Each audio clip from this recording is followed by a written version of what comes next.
So what is up, guys? Nick here, helping you to master your technology. iPhone 13, iPhone 11. Let's begin with Instagram. Now I'm going right into the app test because I've been noticing that in my speed tests, people are only really talking about the app test of the whole test as if that's the only thing I cover, and it's not. I do other things within the speed test, but since this is all you seem to want to see, some people, we're gonna just see how this method goes here. And if you guys really enjoy starting just right into the app test, let me know. I may continue doing it in this fashion, just skipping the biometrics, skipping the boot up altogether. And we'll go into here and you could see loading things at about the same rate. This is just showing that even though Apple does seem to market, you know, you have a much faster chip in these newer phones, you do actually technically do have a faster chip. You can see the reality is that for the average consumer, that's not really what's going to be noticeable. And that's why I push in my comparisons a lot, that you should consider, you know, talking about, you know, camera, battery, stuff like that. So let's go into markets here. You can see about the same, because those are the things that you really do notice. We'll go into weather here and you can see weather does load a little faster for the left. We'll swipe up out of there. And this just goes to show that the iPhone experience has been very smooth for such a long time. And you can see Amazon even in around the same time. So what this means essentially is that if you have an iPhone 11, don't look at your friend with the iPhone 13 or the person with the iPhone 13 thinking they're doing so much more with their phone.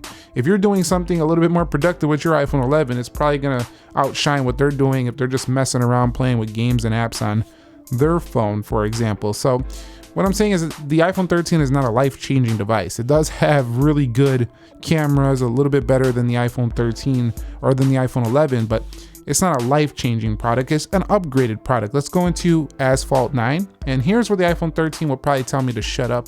We'll see. It does look like the iPhone 13 has shut me up this time around. I've been giving the iPhone 11 a lot of credit. I just like when phones last, but not here. You can see right there in that game, the iPhone 13 came through with its A15 Bionic chipset. If we hit play, they should play things at around the same time. We'll hit no thanks right here. You can see that it did load up at a similar time. We'll go into Crossy Road here. Really basic game, but I like to throw a decent one in there like Asphalt 9. This isn't a very basic game for those times when you're just trying to kill some time real quick, you know, waiting for the bus or something like that, or even waiting around for some appointment or something, you know, in the dentist's office or something, you're trying to wait, somebody's in front of you, you got to play a quick Crossy Road. Let's go into Dead Trigger 2. I can hear him already. Who plays that game in 2022? Who plays Temple Run? Nobody plays that stuff. Hey, go look at the downloads. That should tell you all you need to know. You can see right there, iPhone 13 ahead of the iPhone 11 there. So when it comes to gaming, as we've seen 1,000 times in my speed tests, you know, gaming is ahead for the iPhone 13 as expected. You can see right there, Geekbench 5, pretty close. We'll go into 3D Mark, and that was the iPhone 13 by a hair. Now, one other thing I want to talk about really quickly here is just scrolling through, because Apple decided to keep 60 Hertz. There's almost a virtually no difference in how they scroll. The eye is not going to detect any difference here because you have the same refresh. There is no difference. Let's go into App Store.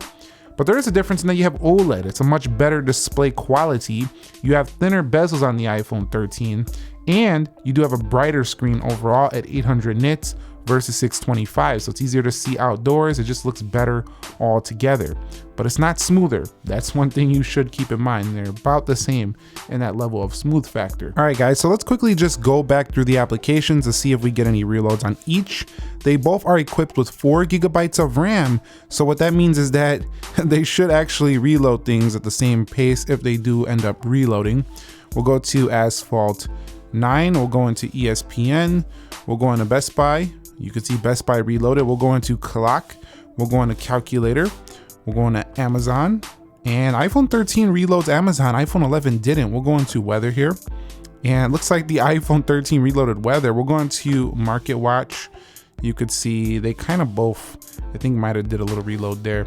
Both of them very similar in Groupon, and sometimes they're not actually holding, or actually the apps are not actually open. Sometimes iPhone just pauses a screenshot and it just appears like it's open.